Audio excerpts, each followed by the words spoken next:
responsabilidade de ministrar a palavra do Senhor, né? Que o Senhor possa falar o máximo e o mínimo.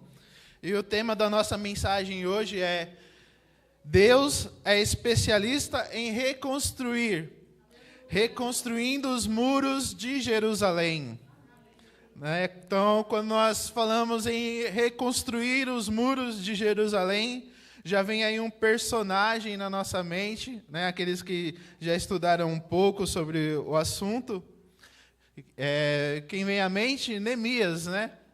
O profeta Neemias. E eu já tive a oportunidade de ministrar outras vezes sobre este tema, mas eu não lembro onde foi parar o meu esboço da ministração da última vez, né? Mas eu lembro bem de algumas coisas que eu ministrei naquela oportunidade que eu tive, e agora eu salvo tudo na nuvem. Agora Deus já me deu uma estratégia, já salvo ali na nuvem, quando eu quiser recordar alguma coisa, já tem ali de novo. Mas vamos que o tempo hoje passa bem rápido. Agora que eu percebi, quando ministra, parece que passou 5 minutos, já passou 20. Então, o nosso texto base se encontra em Neemias 2, 17 e 18.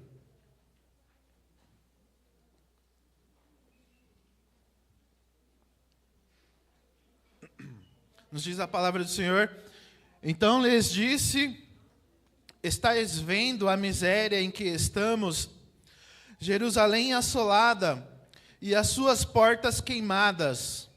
Vinde, pois, reedifiquemos os muros de Jerusalém e deixamos de ser opróbrio. E lhes declarei como a boa mão do meu Deus estivera comigo, e também as palavras que o rei me falara. Então disseram: Disponhamo-nos e edifiquemos. E fortaleceram as mãos para a boa obra. Quero fazer uma breve oração pela palavra. Senhor, nos dá mais uma vez, ó Pai, com Teu Espírito Santo, o entendimento da Tua palavra, que possamos sair daqui, Senhor, edificados em Ti, sabendo um pouco mais de Ti, e que possamos, Pai, colocar em prática aquilo que nós vamos aprender. Assim nós oramos, em nome de Jesus. Amém. E aqui hoje já foi muito falado. É interessante ver que o Espírito Santo do Senhor move as pessoas sem a gente falar com elas, né? Porque as irmãs já falaram um pouco sobre a ministração de hoje, né? E quando eu trago aqui a ministração, é gratificante ver que o Espírito Santo já comunicou a outros aquilo que a gente quer falar, porque hoje nós vamos falar também sobre escolher a boa parte. E também vamos falar sobre sair de uma zona de conforto, né? Então, vamos adentrar mais na mensagem. Eu quero trazer um breve contexto histórico, né? E já fazer algumas aplicações.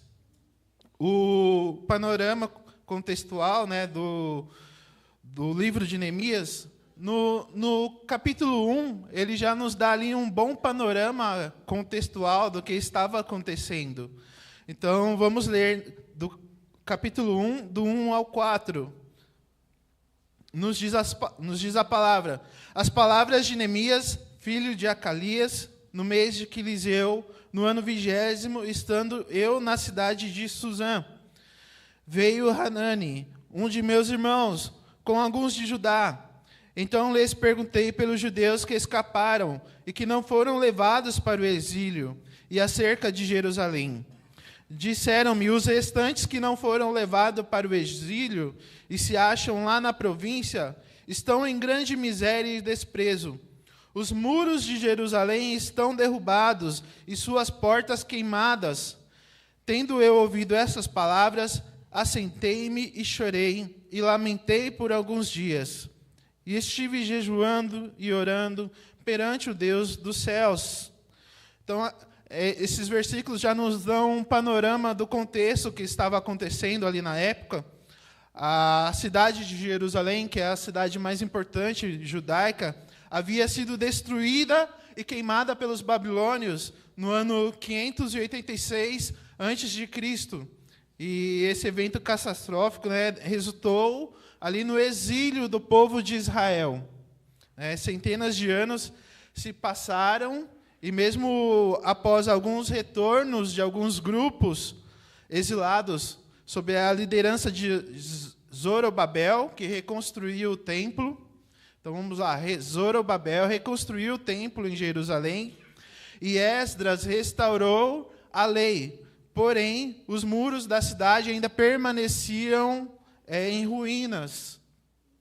E isso não era apenas uma questão de estrutura física ali da cidade, mas era um símbolo de vergonha para o povo. Era um símbolo de desonra e um símbolo de vulnerabilidade de um povo que havia perdido a sua proteção, né, e a sua identidade perante as nações vizinhas. Então, tinha esse contexto que estava acontecendo. E nesse capítulo 1,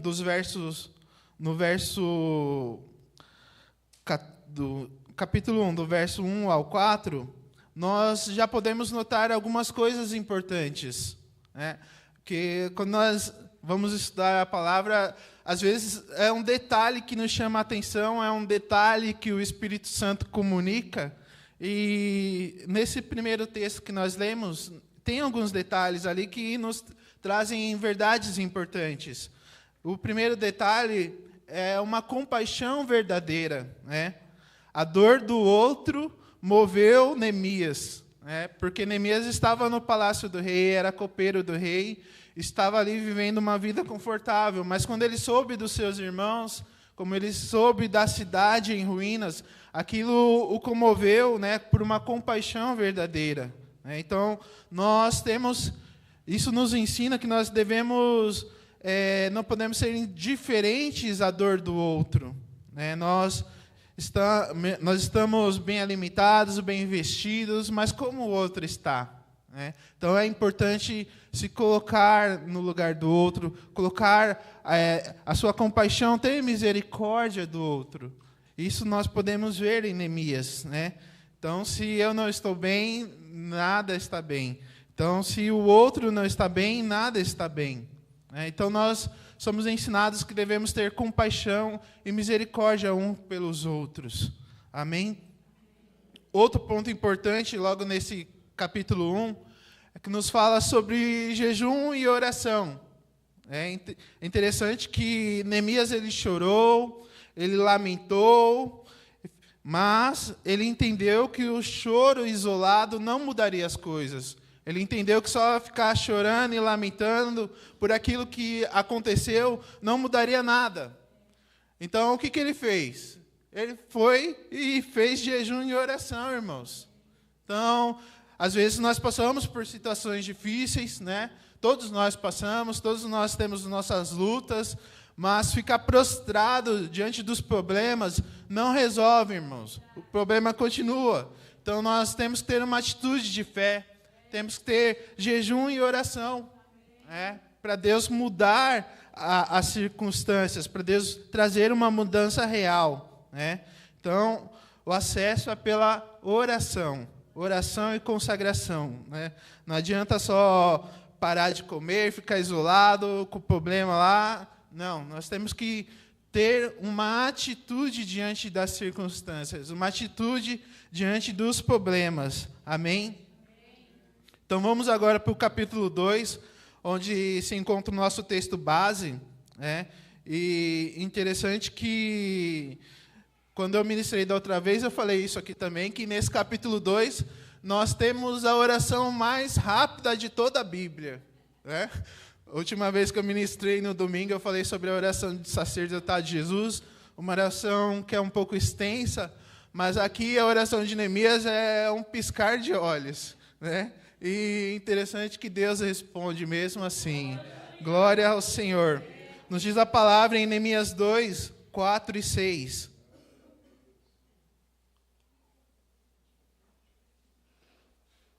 Então disse-me o rei, que me pede agora?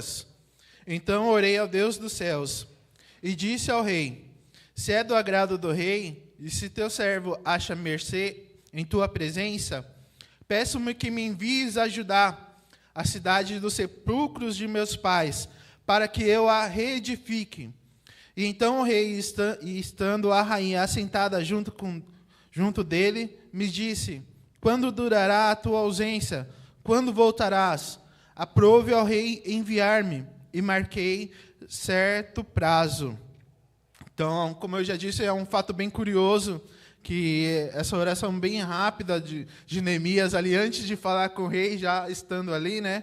Isso nos mostra que nós devemos ter um espírito de oração constante, né?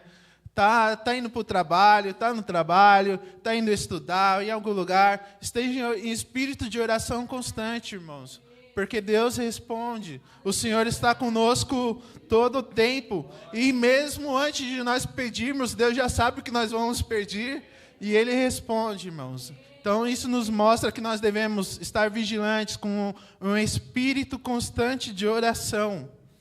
Amém? Então, nós chegamos aí no nosso texto base, no verso 17 e 18. Neemias 2, 17 e 18.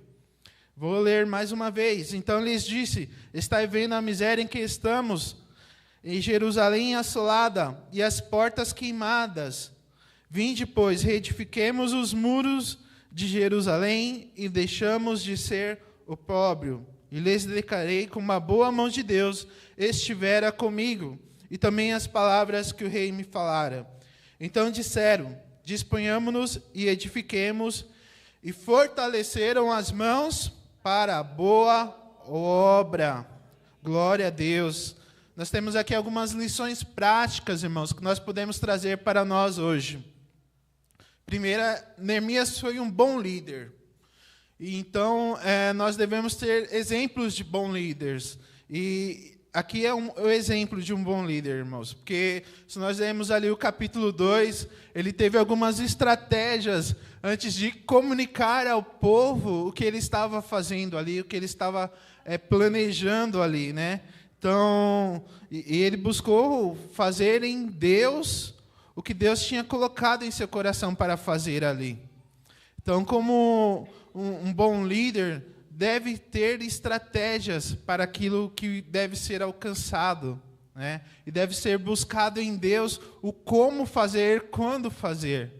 Então, aí já nos traz uma aplicação, né? Um exemplo de liderança. E outra coisa também, né? Esse exemplo de liderança nós devemos trazer para nós nos dias de hoje, irmãos, né? Você que é líder de célula, peça a Deus estratégias, né?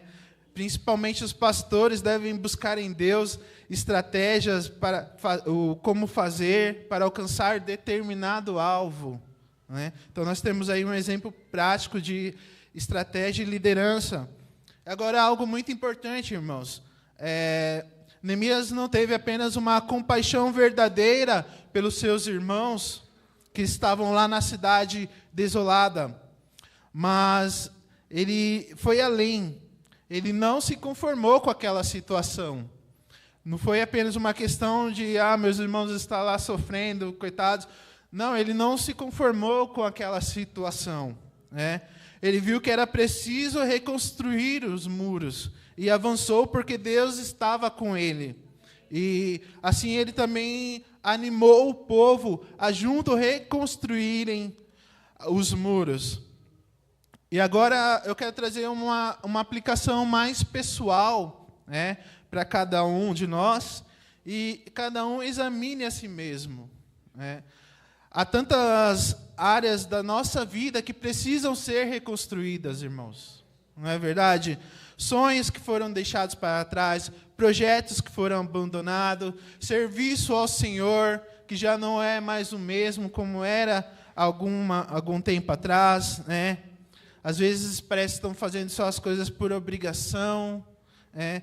E a comunhão com Deus que você já teve uma vez pode ter sido mais forte, mais firme, talvez hoje já não é tanto. Então, coisas que precisam ser restauradas, e são coisas que nós devemos perguntar a nós mesmos, né? O primeiro amor, como nós devemos voltar ao primeiro amor, né? O servir a Deus com excelência, que precisa ser restaurado, né? Então, se nós pensarmos, tem tantas coisas, tantas áreas da nossa vida que precisam ser restauradas, né? Que precisam ser reconstruídas, porque o muro ele foi em uma parte reconstruído do zero, mas em uma parte ele foi reformado, foi reconstruído. Então nós devemos nos atentar, irmãos, ao que Deus quer nos comunicar esta manhã. Há áreas da nossa vida que precisam ser restauradas. Há áreas da nossa vida que precisam ser reconstruídas. Amém? Então a pergunta que nos fica hoje, essa manhã, que área da sua vida precisa ser reconstruída, né? Que área você precisa voltar aquele ânimo, aquele primeiro amor, né, pelas coisas, pela obra do Senhor. É uma coisa muito individual de cada um, irmãos. Mas também nós podemos refletir da mesma maneira, nós como um corpo, como uma igreja IBR Fiel. O que a igreja IBR Fiel precisa reconstruir, trazer de volta, reestruturar, voltar ao primeiro amor. O que nós como igreja precisamos levantar novamente, né, irmãos? Nós temos que pensar nisso. O que nós fazíamos que não fazemos mais, qual a maior e melhor comunhão que nós já tivemos, né? E como vamos ter novamente essa comunhão dos irmãos andarem unidos, juntos, né? E o evangelismo, o Kids Day, eu coloquei algumas coisas aqui, irmãos, o evangelismo, o Kids Days, os retiros, o louvorzão, a caminhada da paz, os departamentos. Irmãos, hoje nessa manhã Deus nos chama a trabalharmos em coisas que precisam ser restauradas, coisas que precisam ser feitas para o Senhor. Nós precisamos de homens e mulheres com o mesmo espírito de Neemias, né? Que se levantem com o mesmo espírito de Neemias. Vamos reconstruir, vamos restaurar, vamos fazer mais, vamos fazer ainda mais e melhor. Amém? Então, que nós possamos ser tocados pelo Espírito Santo, né? Que o Senhor nos mostre coisas que precisamos restaurar, que precisamos fazer, e principalmente coloque em nós um coração disposto a fazer, né? Porque tudo isso tem que ter disposição, irmãos. É trabalhoso, mas nós devemos ter no nosso coração a verdade em escolher a boa parte, escolher o serviço ao Senhor, escolher se dedicar, mesmo que seja trabalhoso, irmãos, né? Tudo isso que eu falei é trabalhoso, exige tempo e dedicação das pessoas, mas como eles reconstruíram os muros, nós também precisamos reconstruir muitas coisas, irmãos. É o que o Senhor está nos comunicando. E a palavra do Senhor nos diz que para Deus nada é difícil demais. Nos fala a palavra do Senhor em Jeremias 32, 27. Eis que eu sou o Senhor, o Deus de toda a carne. Acaso haveria alguma coisa demasiado difícil para mim? Né? Então nós temos que crer que para Deus nada é difícil demais, né? Às vezes na nossa visão humana é difícil, às vezes na nossa visão humana é até impossível, mas para Deus nada é difícil demais, está na sua palavra. Então nós temos que crer e tomar posse dessa verdade, irmãos. Amém? Mas esse texto de Neemias ele é bem interessante, porque tem coisas interessantes, e nessa reconstrução nem tudo foi fácil, né? Nós lemos ali na leitura que foi difícil, irmãos. Foi difícil a reconstrução, porque teve pessoas que se levantaram para atrapalhar, para querer parar aquela reconstrução, né? E a palavra nos mostra isso. Teve lá umas pessoas chamadas Sambalate, Tobias e Gesem. Vamos ler o verso 19, o que nos diz.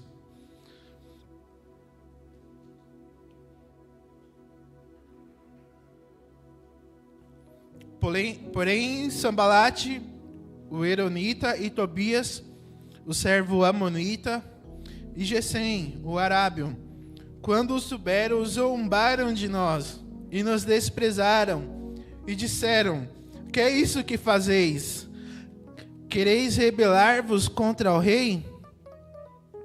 Irmãos, sempre vai ter algumas pessoas que podem se levantar contra os projetos que o Senhor já traçou para todos nós, né? E aqui não foi diferente. Deus, ele já tinha preparado tudo.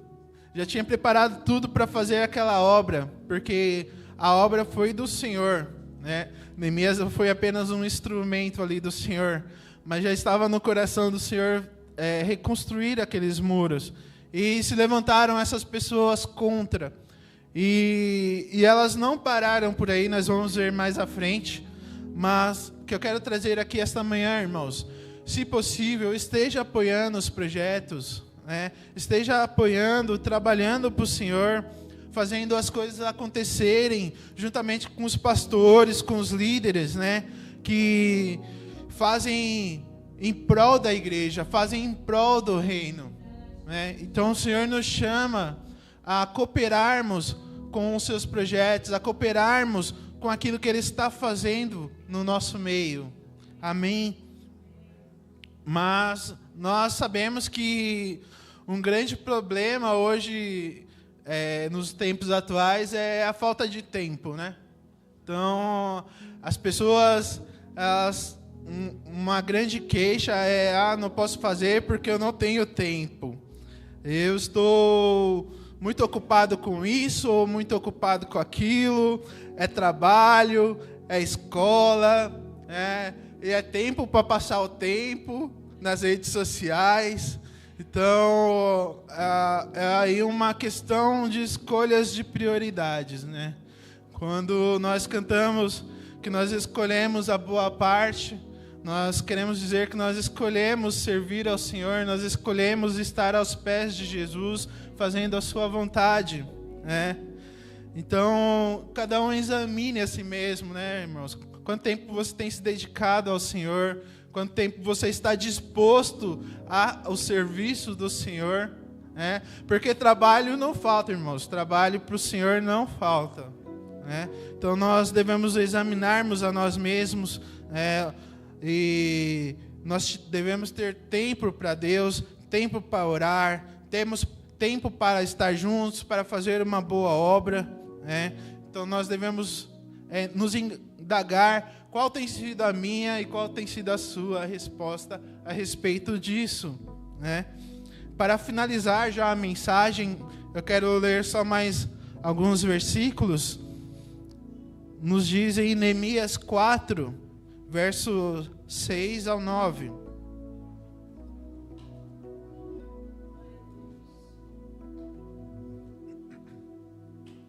Assim edificamos o muro, e todo o muro se fechou até a metade de sua altura, porque o povo tinha ânimo para trabalhar.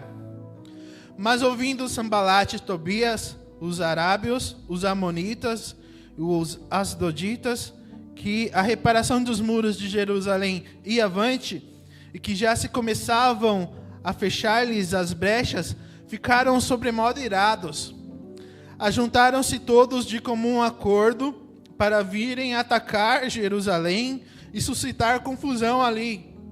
Porém, nós oramos ao nosso Deus e, como proteção, pusemos guardas contra eles de dia e de noite. Olha aí, esses caras aprontando de novo lá, irmãos. Não quer deixar a obra acontecer, tá lá para atrapalhar, ainda leva mais gente para atrapalhar. Então vamos ver aí o que o povo fez. E Neemias 4, 16 aos 18. E nos diz do 16 até o 18. Daquele dia em diante, metade dos meus moços trabalhava na obra, e a outra metade empunhava lanças, escudos, arcos e couraças, e os chefes estavam por detrás de toda a casa de Judá. Os carregadores, que por si mesmo tomavam as cargas, cada um com uma das mãos fazia a obra, e com a outra segurava a arma. Os edificadores, cada um trazia a sua espada à cinta, e assim edificavam. O que tocava a trombeta estava junto de mim. Olha aí, irmãos. Então Deus dando estratégia àqueles homens para continuarem fazendo a obra, mesmo em meio às perseguições, aos ataques, né? Então, com uma das mãos segurava uma enxada, um instrumento de trabalho, e com a outra uma arma, né? E essa é uma aplicação poderosa para nós hoje, irmãos, né? Tem muitas coisas que nós vamos fazer para Deus que o inimigo vai ficar irado e vai querer levar pessoas para atrapalhar o andamento da obra, né? Então, com uma das mãos nós trabalhamos e com a outra nós seguramos a espada, irmãos, né? Que significa que nós não podemos parar de trabalhar e não podemos deixar de lado a palavra do Senhor, que é a nossa espada, né? Tá louvando, vai com a Bíblia do lado, irmãos, né? Tá ministrando com a Bíblia, tá orando com a Bíblia, porque a Bíblia é a nossa arma, irmãos. A palavra do Senhor é a nossa arma de guerra, né? E nós devemos ter a palavra do Senhor na nossa mente, no nosso coração, né? E fazer uma aplicação da palavra do Senhor para nós todos os dias, até que o Senhor volte. Amém? Então, irmãos, o Senhor nos convida a não ficarmos na mesmice. O Senhor nos convida a nós termos um espírito como de Neemias, a rever o que precisa ser restaurado, o que precisa ser reparado. O Senhor nos chama a um espírito de serviço a Ele, né? O Senhor nos chama ao serviço ao Senhor, né? E mesmo que o inimigo se levante tentando frustrar os planos, nós devemos ver aqui como essas pessoas estavam ali, mesmo em meio às dificuldades de toda aquela situação, elas estavam dispostas, servindo e construindo e reedificando. Então, assim nós também devemos estar hoje, irmãos. Amém? Amém. E nos diz a palavra também, até que o Senhor volte, nós devemos estar em espírito de oração, estar em plena convicção do chamado, do serviço ao Senhor. Então, o Senhor Jesus, Ele nos deixou, irmãos, uma ordenança até que Ele volte. O Senhor Jesus, Ele nos deixou uma ordenança até que Ele volte. E Ele mesmo sempre dá o exemplo em si mesmo do que Ele nos pede, né? O Senhor Jesus nos pedia para nós servirmos, para nós sermos servos, mas primeiro Ele ia adiante, Ele mesmo servia, Ele mesmo era o servo, né? O Senhor nos pediu para nós realizarmos a ceia até que Ele volte, e Ele mesmo serviu aos seus discípulos como exemplo para nós, né? E agora nós vamos entrar já nesse momento de ceia, mas antes de nós entrarmos na ceia, eu quero exortar e falar a vocês, irmãos, né? Nós, para sermos participantes dessa nova aliança do Senhor, nós temos que passar pelas águas batismais, nós temos que ceiar com o Senhor. Então, aquele que ainda não tomou a decisão em se batizar, em servir ao Senhor, em participar da ceia do Senhor, tome essa decisão hoje, irmãos. Não deixe passar o tempo, não deixe passar o tempo, porque nós não sabemos o dia de amanhã. O dia de amanhã pertence ao Senhor.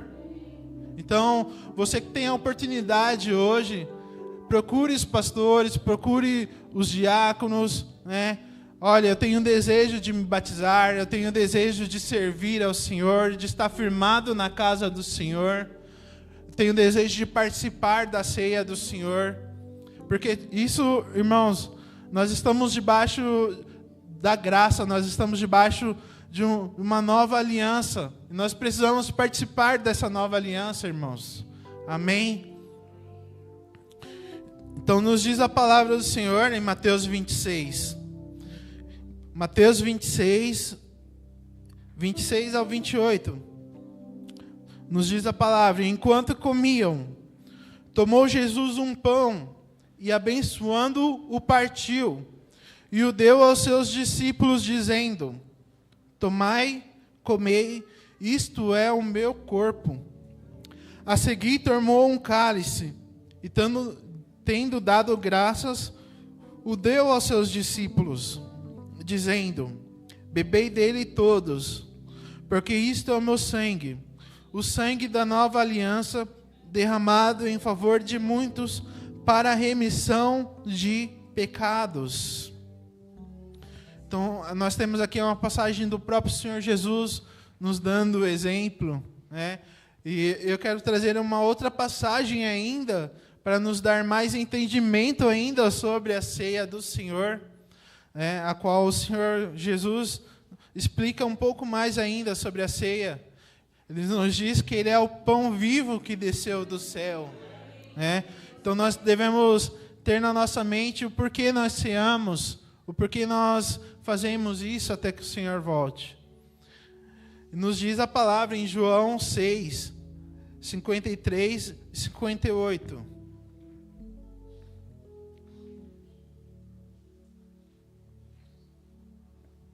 João 6, 53 ao 58. Respondeu-lhe Jesus: em verdade vos digo, se não comerdes a carne do Filho do Homem, e não beberdes o seu sangue, não tendes vidas em vós mesmos. Quem comer a minha carne e beber o meu sangue tem a vida eterna, e eu o ressuscitarei no último dia. Pois a minha carne é verdadeira comida, e o meu sangue verdadeira bebida. Quem comer a minha carne e beber o meu sangue permanece em mim e eu nele. Assim como o Pai que vive me enviou, e igualmente eu vivo pelo Pai, também quem de mim se alimenta, por mim viverá. Este é o pão que desceu do céu, em nada semelhante àquele que vossos pais comiam, e contudo morreram. Quem comer deste pão viverá eternamente. Aleluia, glória a Deus. Aleluia. Jesus é o pão vivo que desceu do céu. E através desse pão vivo que desceu do céu, é que nós temos a vida eterna, irmãos. Através dele nós temos a vida eterna. E nós fazemos isso em memorial do Senhor até que Ele volte. Amém. A quem se aplica o comer e beber da ceia, irmãos? A quem é dado de comer e beber de Jesus? A todos que confessaram a Jesus como Filho de Deus, Senhor e Salvador, desceram as águas batismais e não estão ou não procuram viver em pecado, né? E mesmo que você seja de outra denominação e queira ceiar conosco, a ceia é do Senhor. Fique à vontade, irmãos, para ceiar, né? E se alguém ainda não aceitou o Senhor Jesus como seu Salvador, peça para ser batizado, nos procure, irmãos, né? Há uma alegria nos céus quando alguém desce as águas, né? Eu imagino a festa que seja nos céus por um pecador que se arrepende, né? Por mais alguém que se assenta à mesa do Senhor para ceiar com Ele, né? E não deixe para amanhã, porque amanhã pode ser muito tarde. Amém? Então eu quero chamar aqui já os diáconos que vão nos ajudar a distribuir a ceia.